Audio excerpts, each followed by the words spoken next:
जय हिंद एवरीवन, कैसे हैं आप सब लोग and welcome back to the channel of Race IAS YouTube. आज हम बात करने जा रहे हैं एक बहुत ही बर्निंग इशू की, that is UPS, unified pension scheme. Unified pension scheme एक ऐसी पेंशन की स्कीम है जो सेंट्रल गवर्नमेंट लेकर के आती है अगस्त 2024 में। बिफोर अगस्त 2024 ये पेंशन देने का, ये पेंशन डिसबर्सल का एक जो तरीका, जो सिस्टम हम अपना के चल के अभी आ रहे थे, that was actually back then that was NPS. ठीक है, तो एनपीएस न्यू पेंशन स्कीम जो कि आई थी आपकी 2004 में, तो इसके अंदर क्या क्या ऐसी फैसिलिटीज थी जो हम प्रोवाइड कर रहे थे to the retirees of the country which is called India. तो बेसिकली एनपीएस के अंदर क्या ऐसी चीजें थी और एनपीएस के अंदर क्या चैलेंजेस हमें देखने के लिए मिले, ये सब का एक समरी बना करके रिसेंटली सेंट्रल गवर्नमेंट लेकर के आई है यूपीएस, यूनिफाइड पेंशन स्कीम। ठीक है, साथ ही साथ मैं आपको बता दूं कि एनपीएस को भी as a mode of modification लेकर के आया गया था बैक देन इन 2004। तो 2004 के पहले जो हम पेंशन स्कीम जो यूज करते थे that was OPS, old pension scheme.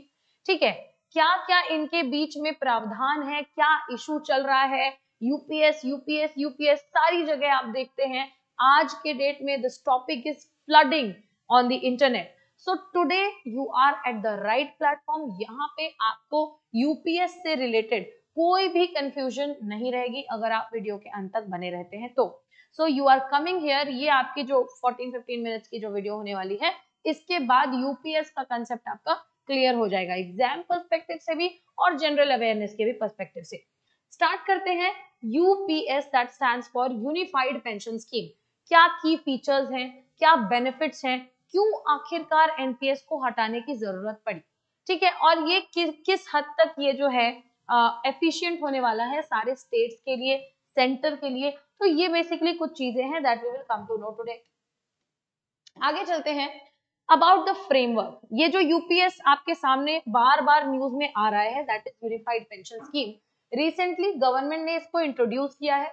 इसका फुल फॉर्म आप देख पा रहे हैं, यूनिफाइड पेंशन स्कीम। ठीक है, ये इफेक्टिवली आज से 21 साल पुराना सिस्टम, जो पेंशन डिसबर्स करने का जो सिस्टम चला आ रहा था दैट इज एनपीएस, तो ये सक्सेसफुली 21 साल पुराना एनपीएस जो है उसे रिप्लेस करता है एंड हैज बीन ब्रॉट। ठीक है, और ये जो एनपीएस जिसकी हम बात कर रहे हैं 21 साल पहले 1 जनवरी 2004 से लागू किया गया था न्यू पेंशन स्कीम। तो ये बेसिकली इनिशिएट किया गया था बाय अटल बिहारी वाजपेयी जी। ठीक है, so he was the then prime minister of our country और इनकी सरकार के अंतर्गत एनपीएस ले आया गया। आज 21 साल हो चुके हैं and after an epic 21 years it is being reversed और आ रहा है यूपीएस, यानी under the prime ministership of Shri Narendra Modi हमें एक नई पेंशन स्कीम देखने के लिए मिलती है that is UPS. Unified pension scheme जो है गवर्नमेंट के द्वारा अगस्त 2024 यानी 24 अगस्त 2024 को इंट्रोड्यूस किया जाता है, जिसने एनपीएस को रिप्लेस किया जैसा कि हमने देखा। और साथ ही साथ ये NPS that is new pension scheme और OPS that is old pension scheme, इन दोनों का एक इंटीग्रेटेड वर्जन भी माना जा रहा है। ठीक है, आगे चलते हैं। Now we have guaranteed pension. अब आप देख पा रहे हैं कि कुछ फीचर्स ऐसे दिए हुए हैं जब भी आप यूपीएस की बात कर रहे हैं कि सरकार आखिरकार यूनिफाइड पेंशन स्कीम के अंतर्गत क्या क्या प्रावधान हमें देने वाली है। तो सबसे पहला आपका बन जाता है गारंटीड पेंशन, यानी कि जो पेंशन का आपका अमाउंट है, सरकार कह रही है कि यदि आप एक सेंट्रल गवर्नमेंट के एम्प्लॉय रहे हैं तो आप अपने लाइफ टाइम में, मान लीजिए 60 साल की उम्र में आप रिटायर होते हैं। ठीक है, 60 साल की उम्र में रिटायर होने के पहले आपने पिछले 12 महीने में जो सैलरी उठाई, उस सैलरी का 50% एक फिक्स पेंशन अमाउंट रखा जाएगा और वो ही आपको प्राप्त होगा। पहली चीज। दूसरी चीज, डियरनेस रिलीफ। आप देख पा रहे हैं कि महंगाई राहत पेंशन में मुद्रास्फीति के रुझान के अनुरूप आवधिक महंगाई राहत वृद्धि शामिल है, यानी according to the inflationary trends of India आपकी ये जो पेंशन है उसमें हाइक जो है वो पॉसिबल है। फैमिली पेंशन की बात कर रहा है कि यदि ये जो पेंशन उपभोक्ता है, जो पेंशनर है, यदि किसी कारणवश इनकी डेथ हो जाती है तो सेकंड इन लाइन यानी इनकी जो फैमिली है उनको जितना भी पेंशन वो ले रहे थे उसका 60% जो है वो उनको दिया जाएगा। यानी कि अगर जो भी बेसिकली जो पेंशनर था वो रिटायर होता है और रिटायर होने के पहले 12 महीने में उसकी सैलरी जो थी 1 लाख रुपए थी। We will change the colour of pen. Salary कितनी थी? 1 लाख रुपए थी। तो इनका खुद का पेंशन कितना बनेगा? 50%, दैट इज 50,000। और ये 50,000 जो है, इस 50,000 का भी अगर इनकी डेथ होती है तो इस 50,000 का 30% 60% वो इनकी फैमिली को एज अ पेंशन जाएगा। नाउ नेक्स्ट इज सुपर एनुएशन पे आउट, यानी कि आपको at the time of retirement, जब आप रिटायर होते हैं तो केंद्र सरकार की कम से कम सेवानिवृत्ति के समय ग्रेच्युटी लाभ के अतिरिक्त एक मुश्त भुगतान भी आपको प्रदान किया जाएगा। साथ ही साथ आप देख रहे हैं मिनिमम पेंशन की बात की जा रही है, यानी एक व्यक्ति अगर एक सेक्टर में 10 साल तक, मिनिमम 10 साल तक नौकरी करता है तो एटलीस्ट उसको ये जो 10,000 का अमाउंट है per month as a pension दी जा सकती है। ठीक है।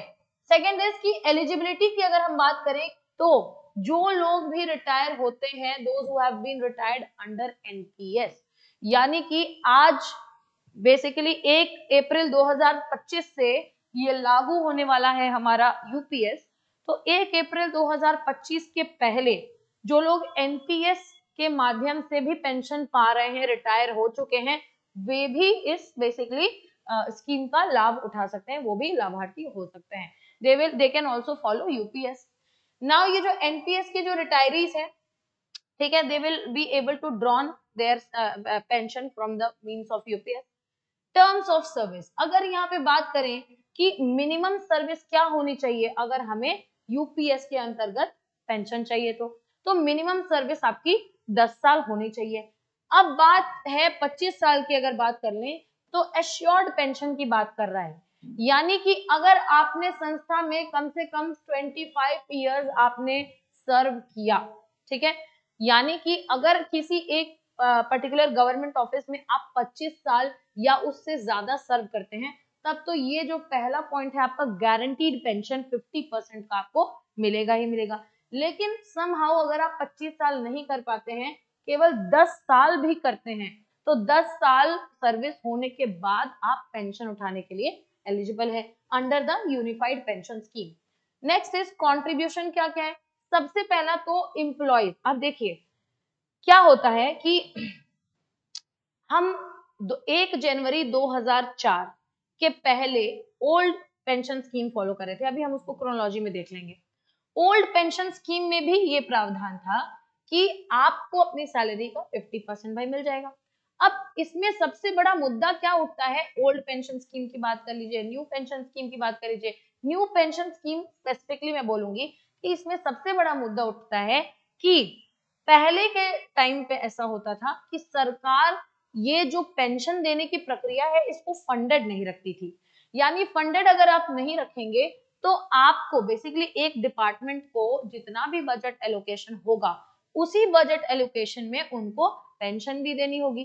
तो एक स्टडी बताती है कि एक पहले बजट एलोकेशन में जब आपकी पेंशन अगर एक्स है, ठीक है, मतलब एक मैं डिपार्टमेंट हूँ, सपोजिटली मैं मिनिस्ट्री ऑफ डिफेंस डिपार्टमेंट है मेरा, तो बेसिकली मिनिस्ट्री ऑफ डिफेंस को जो बजट एलोकेशन होती है उसमें मान लीजिए एक्स अमाउंट आपका पेंशन के रूप में चला जाता है, तो अगले बजट एलोकेशन में ये एक्स का अगर बढ़ता है तो 2x नहीं होता है, ये 3x नहीं होता है, ये 50x हो जाता है, ये 60x हो जाता है। यानी पेंशन का अमाउंट बढ़ते जा रहा है तो इसको साइड बाय साइड इसको फंड किया जाना चाहिए, अदरवाइज सारा बजट एलोकेशन, सारा बेसिकली जो पोर्शन है इन्वेस्टमेंट वो पेंशन पे ही चला जाएगा। तो उसके लिए कंट्रीब्यूशन की बात करते हैं। आप नौकरी कर रहे हैं तो आपकी एक स्पेसिफिक फंड कटेगी और उस फंड के साथ साथ सरकार भी आपको, फॉर एग्जांपल यहाँ पे इस स्कीम के बारे में बताया जा रहा है कि एम्प्लॉयज अपने सैलरी का 10% कंट्रीब्यूट करेंगे और गवर्नमेंट जो है उनकी सैलरी का 18.5% कंट्रीब्यूट करेगी, और जो भी कुछ कलेक्शन यहाँ पे होगा ये आपको एक बेसिकली रिवाइज पेंशन के रूप में प्रदान किया जाएगा। सरकार योजना की स्थिरता सुनिश्चित करने के लिए सरकार के योगदान को आवधिक बीमांकित मूल्यांकन के आधार पर समायोजित किया जा सकता है। तो ये कुछ आपके कॉन्ट्रीब्यूटरी बेनिफिट्स हो गए। अब आप देखिए ट्रांजिशन हो रहा है, ठीक है, एनपीएस से यूपीएस तक एक ट्रांजिशन देखने के लिए मिलता है। नेशनल पेंशन स्कीम, ठीक है, न्यू पेंशन स्कीम भी कहते हैं, नेशनल पेंशन स्कीम जो है, जो कब आती है, इफेक्टिव हो जाती है जनवरी 1, 2004 से, ठीक है।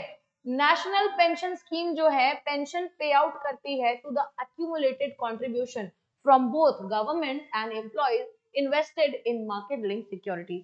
अब आप देखिए नेशनल पेंशन स्कीम के अंतर्गत जो आपका जो एम्प्लॉय है वो, और साथ ही साथ जो गवर्नमेंट है, गवर्नमेंट का भी परसेंटेज निर्धारित है।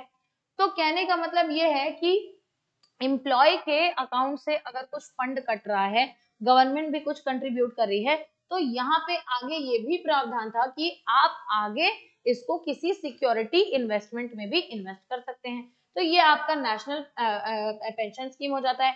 अब स्विच ऑप्शन क्या है कि जो एम्प्लॉयज जिन्होंने 2004 के बाद ज्वाइन किया है, 1 जनवरी 2004 के बाद ज्वाइन किया है, उसमें क्या है कि ज्वाइन किया है इन द सेंस कि रिटायरीज भी उसमें इंक्लूडेड है, जो लोग रिटायर हो चुके हैं, इनके पास एक ऑप्शन है कि आप जो है अगर आप चाहते हैं, अगर आप 2004 के बाद पेंशन के हकदार बने, तो आप NPS that is national pension scheme, ये वाले सिस्टम से आप अपने आप को UPS that is unified pension scheme के टुवर्ड्स जो है आप शिफ्ट कर सकते हैं, आप स्विच कर सकते हैं, ठीक है।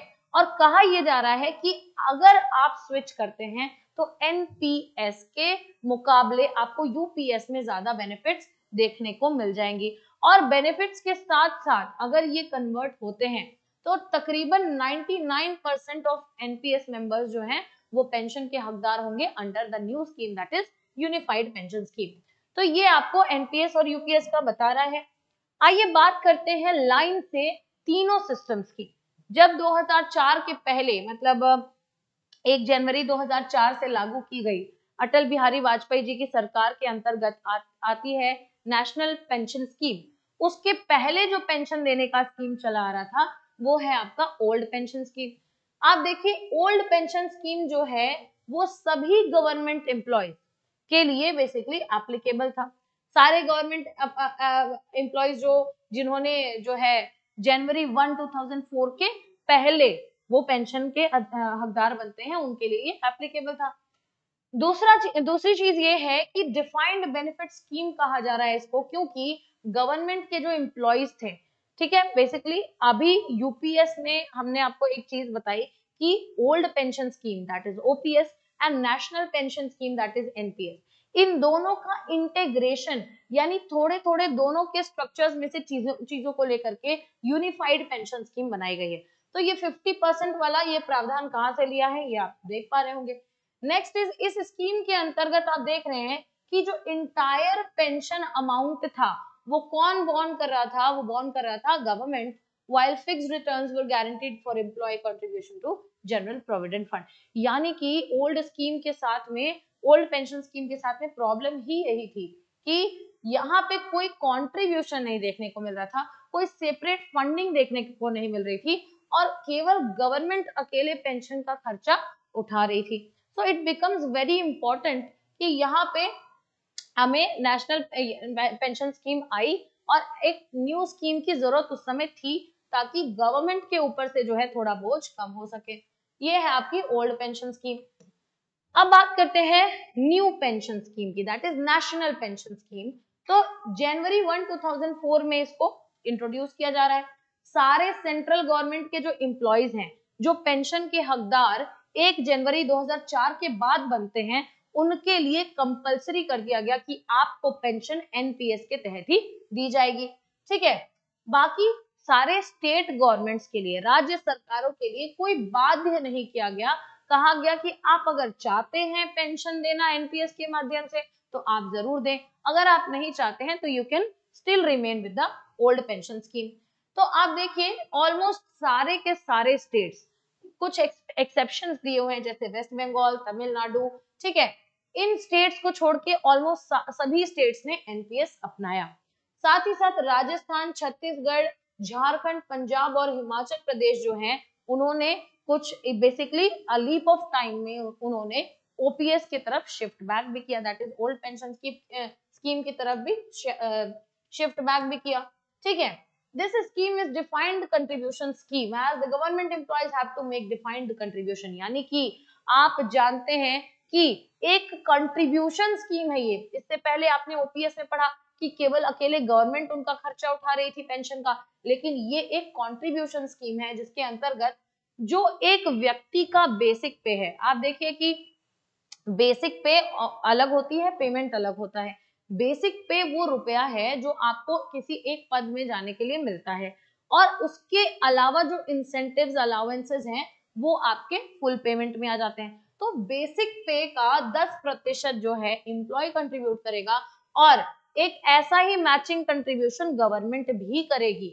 यानी अगर आप 14,000 यहाँ पे कंट्रीब्यूट करते हैं तो गवर्नमेंट भी 14,000 कंट्रीब्यूट करेगी, मे बी 15 कर दे, मे बी 13 कर दे, तो समथिंग लाइक दैट, थोड़ा सा मैचिंग कंट्रीब्यूशन गवर्नमेंट करेगी, ठीक है। कोई डिफाइंड बेनिफिट नहीं है, determined by the factors such as amount of contribution made, age of joining, type of investment, income drawn from the investment. तो कुछ ये फैक्टर्स आपको देखने के लिए मिल जाते हैं, जैसे कि आप कितना कंट्रीब्यूट कर पा रहे हो, कितने महीने तक आप कंट्रीब्यूट कर रहे हैं, आप ज्वाइन करते हैं तो आपकी एज क्या है उस समय, ठीक है, किस टाइप का आप इन्वेस्टमेंट कर रहे हैं, और किस तरीके की उस इन्वेस्टमेंट से इनकम आ रही है। ये कुछ ऐसे फैक्टर्स हैं जिनसे इस पेंशन की बेनिफिट क्या होती है, डिटरमाइन होती है। It remain voluntary for the workforce in unorganised sector, यानी कि अनऑर्गेनाइज्ड सेक्टर, देखिए बेसिकली एनपीएस की अगर हम बात करें तो जस्ट लाइक ओपीएस, क्योंकि ओपीएस किसी पे भी इंप्लीमेंट करना बाध्य नहीं था राज्य सरकार पे, वैसे ही एनपीएस भी जो है कुछ अनऑर्गेनाइज्ड सेक्टर्स में ये वॉलंटरी रहता है। आप करना चाहें तो आप कर सकते हैं, अदरवाइज अगर आप नहीं करना चाहते तो देयर इज नो कंपल्शन। साथ ही साथ last but not the least हम देख पा रहे हैं यूनिफाइड पेंशन स्कीम। तो ये क्या है, ये एप्लीकेबल होने वाला है 1 अप्रैल 2025 से। इसको हम शॉर्ट फॉर्म में कहते हैं यूपीएस, इसका फुल फॉर्म है यूनिफाइड पेंशन स्कीम, ठीक है। तो यहाँ आप देख पा रहे हैं कि 2004 के बाद जो जब एनपीएस जब से लग रहा है तब से लेकर के आज तक जितने लोग भी हैं उनको, जो लोग भी रिटायर्ड हो रहे हैं, जो पेंशन के हकदार हो रहे हैं, उनको उनकी पेंशन किस माध्यम से डिपार्ट की जाएगी, उनको यूनिफाइड पेंशन स्कीम के माध्यम से पैसे दिए जाएंगे, पेंशन दी जाएगी। दूसरी चीज ये है कि एम्प्लॉयज जो हैं अभी भी एनपीएस को ऑप्ट कर सकते हैं। यूपीएस में अगर उनको समझ नहीं आ रहा है तो पिछला वाला सिस्टम एनपीएस जो है ऑप्ट कर सकते हैं। सेंट्रल गवर्नमेंट के एम्प्लॉयज के लिए ये करंटली अवेलेबल हो चुका है, यानी आप अगर केंद्रीय सरकार के अंतर्गत काम कर रहे हैं किसी ऑफिशियल पोस्ट पे, तो आपको जब आप पेंशन के हकदार होते हैं तो आपको पेंशन यूनिफाइड पेंशन स्कीम के तहत ही मिलेगी। लेकिन अगर आप एक ऑफिशियल हैं राज्य सरकारों में तो ये बाध्य नहीं है, जो स्टेट्स चाहें वो अपना सकते हैं, लेकिन जो स्टेट्स नहीं अपनाते हैं वो एनपीएस ही फॉलो करेंगे। ये एक अश्योर्ड पेंशन स्कीम आपको दिखाई देती है और मार्केट फोर्सेस पे कुछ भी डिपेंड नहीं कर, बेसिकली आप देखिए कि हम बात करते हैं कैजुअलिटीज की, तो कुछ ऐसी कैजुअलिटीज हो जाती हैं, इकोनॉमिक डिग्रेशन होना या फिर कुछ भी होना, तो बेसिकली ये यहाँ आपके पेंशन को इफेक्ट नहीं करेगा। ये एक अश्योर्ड पेंशन स्कीम है, जितना अश्योरेंस आपको दिया जा रहा है एक पेंशन स्कीम में, आपको मोड ऑफ पेमेंट में भी उतना अश्योरेंस देखने के लिए मिलेगा। दूसरी चीज जो है यूनिफाइड पेंशन स्कीम का जो स्ट्रक्चर है, OPS that is old pension scheme and NPS that is national pension scheme, इन दोनों के स्कीम्स के कुछ बेस्ट एलिमेंट्स को उठा करके, कुछ बेस्ट फीचर्स को उठा करके मिलाया गया है और बनाया गया है यूनिफाइड पेंशन स्कीम। जैसे कि ओल्ड पेंशन स्कीम में क्या था, एश्योर्ड पेंशन था। नेशनल पेंशन स्कीम में क्या था, प्रावधान था कि एम्प्लॉय जो होंगे वो पेंशन में कंट्रीब्यूशन भी करेंगे, तो दोनों के ये दोनों एलिमेंट्स उठा लिए, ठीक है। यूनिफाइड पेंशन स्कीम जो है एक फंडेड कंट्रीब्यूटरी स्कीम है बल्कि ओपीएस जो है एक अनफंडेड नॉन कॉन्ट्रीब्यूटरी स्कीम था। कहने का मतलब ये है कि पूरी तरीके से ऐसा नहीं है कि ओल्ड पेंशन स्कीम को ले आकर के आपके सामने रख दिया या फिर न्यू पेंशन स्कीम को ही थोड़ा बहुत चेंज करके आपके सामने रख दिया। दिस इज बेसिकली ये एक फॉर्मेशन होता है, एक बहुत बड़े डिटेल्ड स्टडी के बाद इसका फॉर्मेशन हुआ और ये चीज डिसाइड की गई कि किस तरीके से चीजें यहाँ पे रेगुलेट की जाएंगी। और ये बेसिकली जो भी अपडेट्स आप देख पा रहे हैं, ठीक है, यूपीएस के अंतर्गत क्या होगा, क्यों इसको ले आना जरूरी है, क्या रीजन है कि एनपीएस में क्या क्या लोगों को प्रॉब्लम आ रही है, तो ये सब कुछ डिस्कस करती है एक कमिटी जिसका नाम है टीवी सोमनाथम कमेटी।